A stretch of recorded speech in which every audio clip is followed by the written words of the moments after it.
그리스도인은 개인으로 존재하지 않습니다. 우리가 그리스도인이 된다라는 것은 그리스도의 몸의 일부가 되는 것을 의미합니다. 우리가 우리를 집단으로 생각할 때 그 집단이라는 것은 한 개체가 모여진 그러한 의미가 아닙니다. 우리는 하나의 지극히 신비로운 몸이라고 할 수 있습니다. 우리는 교회가 하나의 신앙 공동체로 그리스도의 명령으로 연합한 사람들의 모임이라고 스스로 고백을 합니다. 참 좋은 말이고 맞는 말입니다. 그러나 이 설명 또한 피상적일 수도 있습니다. 성경에서는 교회를 하나님의 집이다라고 했습니다. 하나님께서 머무시는 곳이 바로 하나님의 집입니다. 교회는 하나님의 집, 하나님께서 머무실 수도 있고 하나님을 환대하는 곳이기도 한 곳이 바로 교회입니다. 하나님께서는 누군가가 문을 열어주면 그것이 마음속이라도 들어가실 수 있습니다. 그런 의미에서 교회가 하나님의 집이다라고 말하는 것은 참으로 위대한 선언이라고 할 수 있습니다. 교회를 세운다는 것은 하나님을 원하지 않는 곳에서, 하나님을 무시하는 곳에, 하나님을 거부하는 곳에 우리가 하나님의 피난처를 마련해 드리는 것이다 라고 생각할 수도 있습니다. 여기서 우리라고 했습니다. 건물이 아닙니다. 공동체를 말합니다. 우리 속에 하나님께서 머무시는 것이 교회입니다. 주님께서 말씀하셨습니다. 두세 사람이 내 이름으로 모인 곳에는 나도 그들 중에 있느니라고 하셨습니다. 두세 사람이 주님의 이름으로 모인 곳, 바로 그곳이 세상에서 우리 주님이 머무시는 곳입니다. 교회 안에 두세 사람이 모였을 때 바로 주님께서 머무시는 집이 생긴 것입니다. 교회는 하나님의 집입니다. 가만히 생각해 보면 이 말은 참으로 감동적인 말입니다. 감동적인 만큼 아주 중요한 사실입니다. 이 사실을 깨닫는다면 우리가 얼마나 하나님께 의미가 있는 존재인지를 알 수 있습니다. 그리스도인들은 주님께서 이 세상에 머물 곳을 마련해 드리는 얼마 남지 않은 사람들입니다. 우리와 하나님 사이에는 이처럼 아주 감동적인 관계가 형성되어 있습니다. 주님은 우리의 구원자입니다. 그리고 우리 그리스도인은 주님께서 쉬실 수 있는 장소, 주님을 환대하는 장소, 주님을 예배하고 사랑하는 장소라고 할 수 있습니다. 그리고 교회를 또 다른 말로 표현합니다. 바로 에클레시아라는 말입니다. 이 에클레시아는 하나님께서 선택하신 사람들의 모임이다라는 뜻입니다. 주님께서 12명의 제자를 선택하시면서 오늘 본문 요한복음 15장 16절을 내서 이렇게 말씀하셨습니다. 너희가 나를 택한 것이 아니요 내가 너희를 택하여 세웠나니 이는 너희로 가서 열매를 맺게 하고 또 너희 열매가 항상 있게 하여 내 이름으로 아버지께 무엇을 구하든지 다 받게 하려 함이라. 사도로 세우신 제자들에게 그들 자신의 구원을 넘어 세상의 구원에 대해서 일익을 담당하도록 명령하신 것입니다. 그들 제자는 점차 거룩함으로 자라가기 시작합니다. 그들이 그곳에 있었기에, 그들이 하나님을 위해 마음의 문을 열었기에 이것이 가능했습니다. 이것이 또 다른 차원의 교회입니다. 그러면 에클레시아, 또 다른 차원의 교회에서 우리는 과연 누구입니까? 우리는 세례를 받을 때 그리스도와 함께 죽고 그리스도와 함께 살아난다라고 고백을 합니다. 여기서 세례를 받을 때 물이라는 상징은 아주 분명한 것입니다. 씻어낸다는 의미도 있지만 우리 인간에게 물이라고 하는 의미는 죽음이라고 할 수 있습니다. 물에 잠긴 인간은 다시 나오지 못하면 죽습니다. 세례는 한번 빠졌다가 다시 나오지 못하면 죽게 되는 경험, 물속으로 가라앉는 경험입니다. 그리고 다시 물 밖으로 나오는 순간 우리는 숨을 쉴 수 있게 됩니다. 다시 살아나게 됩니다. 우리는 잠재적으로는 죽었다라고 할 수 있습니다. 그러나 이제 진정으로 살아나게 됩니다. 그저 상징이 아닙니다. 예수님은 우리에게 생명이자 또한 죽음일 수 있습니다. 예수님이 생명이라는 사실을 우리는 분명히 읽고 듣고 봅니다.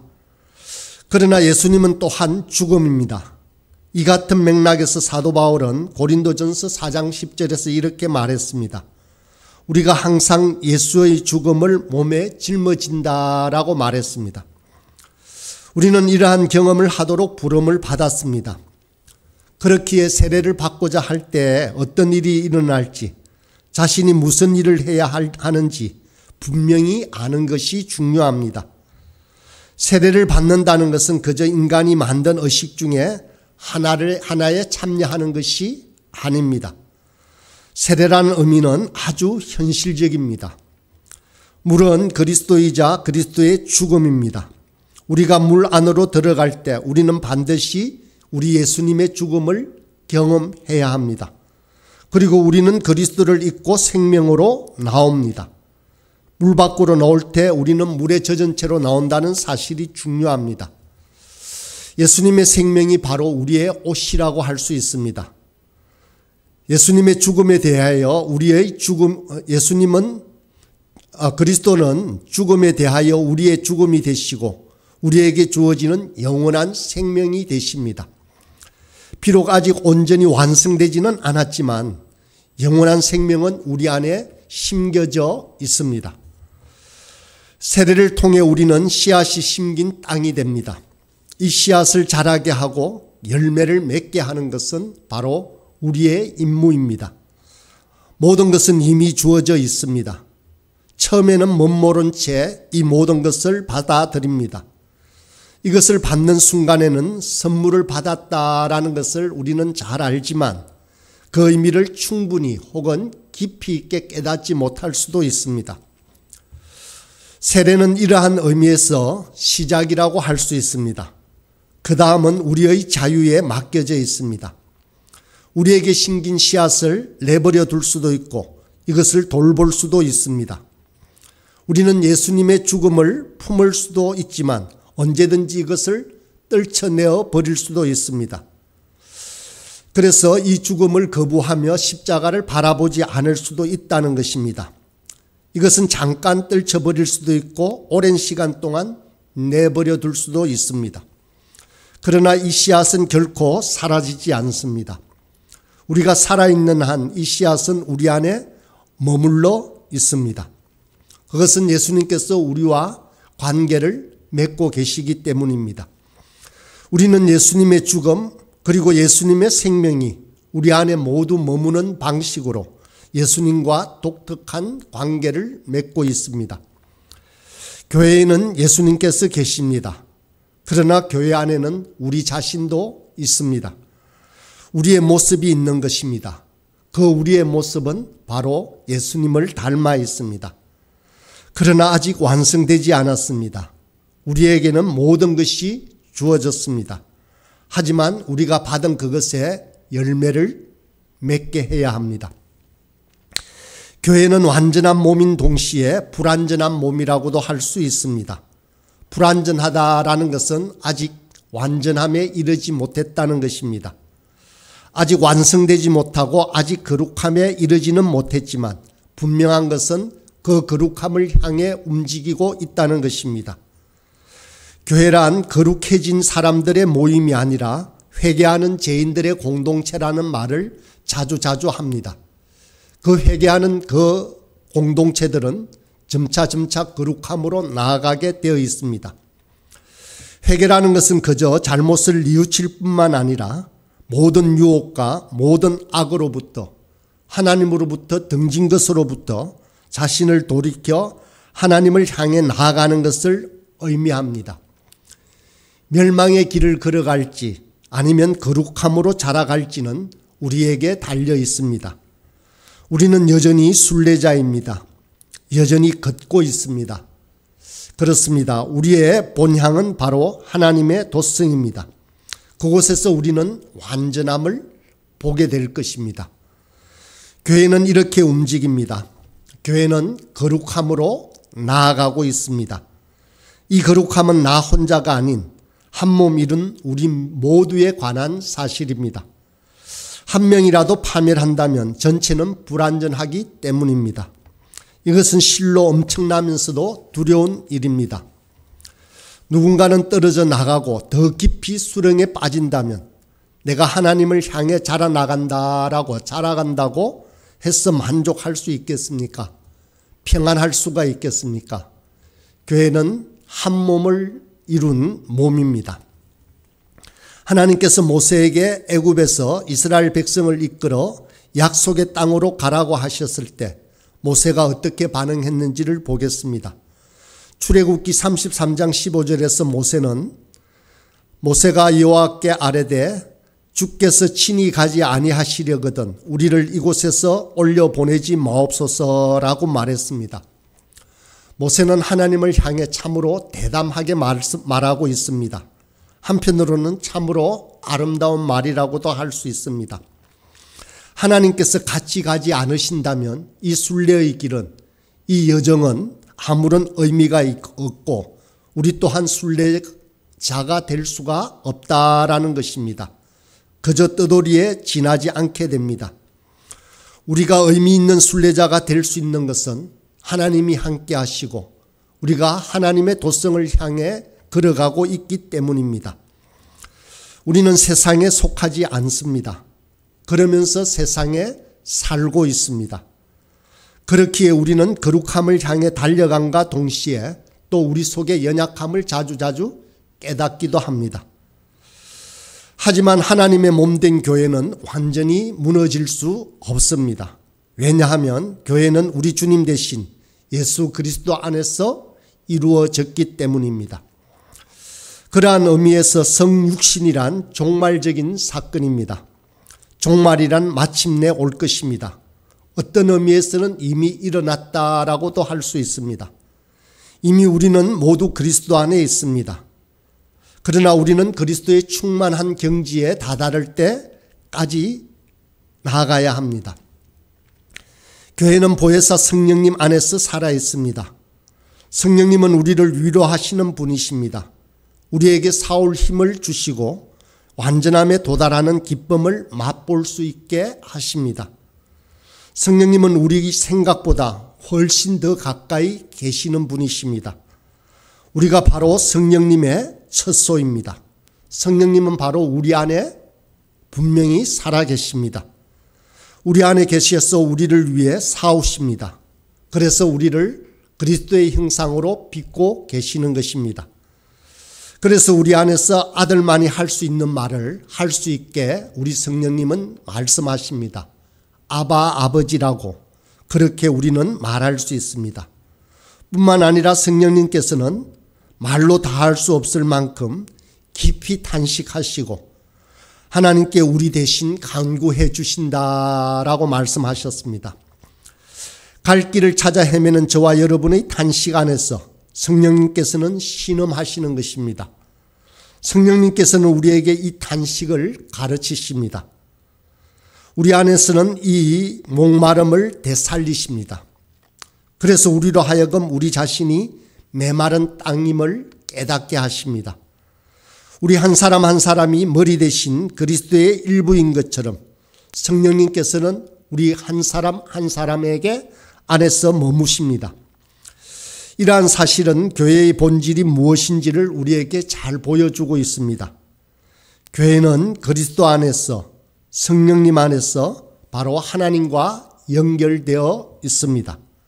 그러나 이것은 세월이 흐른 후에 모든 것이 완성되었을 때, 모든 것이 열매가 맺어졌을 때 일어날 일입니다.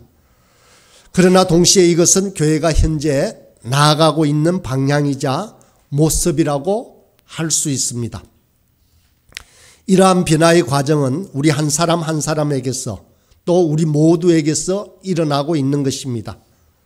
그러나 우리는 이것을 충분히 깨닫지는 못합니다. 서로를 바라보지만 겉모습만을 볼 뿐입니다. 그저 세상의 이름으로 서로를 바라보고 부를 뿐입니다.